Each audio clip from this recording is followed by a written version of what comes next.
Corn ko guys, oh. Malaki pa sa akin. Ang aking corn. Yan oh, sa baba yung chicken ko.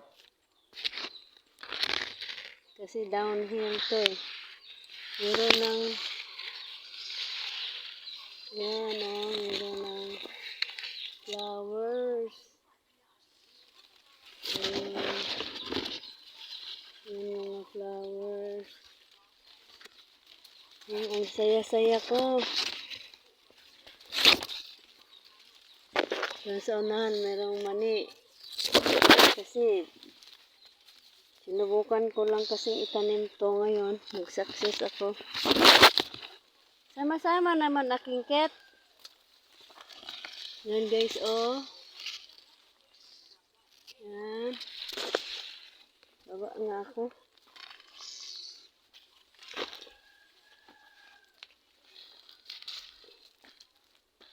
Yan aking mais. Aking. Yan, oh.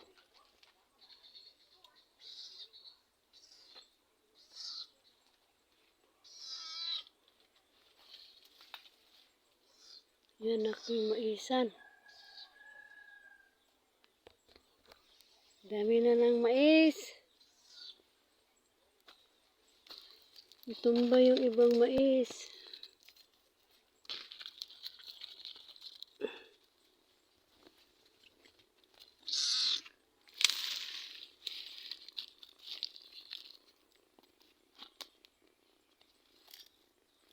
Kasi naapakan. Ito naman ang kulit nito, isa.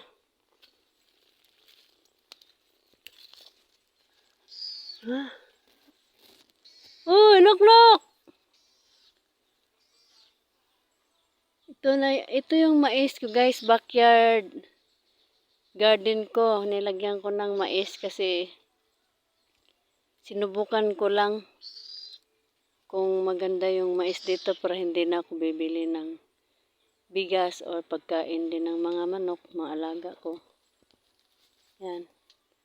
Kasi sayang naman yung mga araw na tumatakbo tapos wala kang tanim, wala kang aanihin. So talagang itong lupa ko is tabi ng imbornal. Kaya nilihis ko tong lupa ko na to para doon na yung daanan ng imbornal.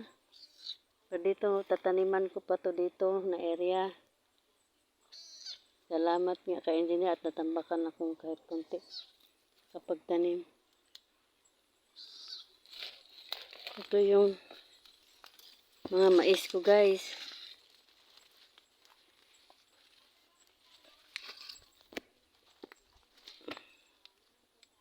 Yan.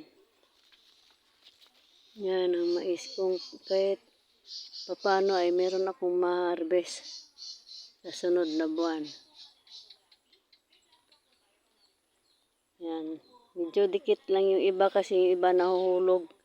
Galing sa taas, nahulog yung iba. Nung nagtanim kasi ako nito, masyadong madamo. Tsaka na dumudulas ako. So ngayon medyo maayos na. Yan, yung iba maliliit kasi hindi sabay-sabay kong naitanim. Huli kong naitanim. Yan. Pero next time pag nakapag-harvest na ako dito, iayusin ko na to. Pagtatanim. Yung iba o hindi na ano. Pumunta para dito yung kalabasa ko.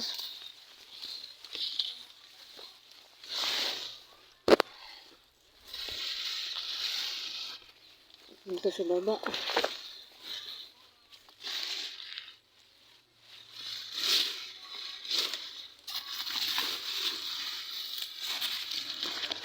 Bukas magpupuning ako, maglilinis ako dito. Masyado ng masukal.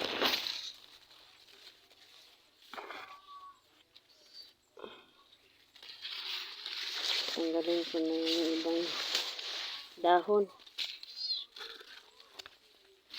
Nakapagtubo na maigi yung mga mais. Saya talaga ako na mayroon ng bulaklak. Ay, yung may bulaklak, 3 pa lang. Di sila sabay-sabay, pero okay lang. Meron na kaming kakain.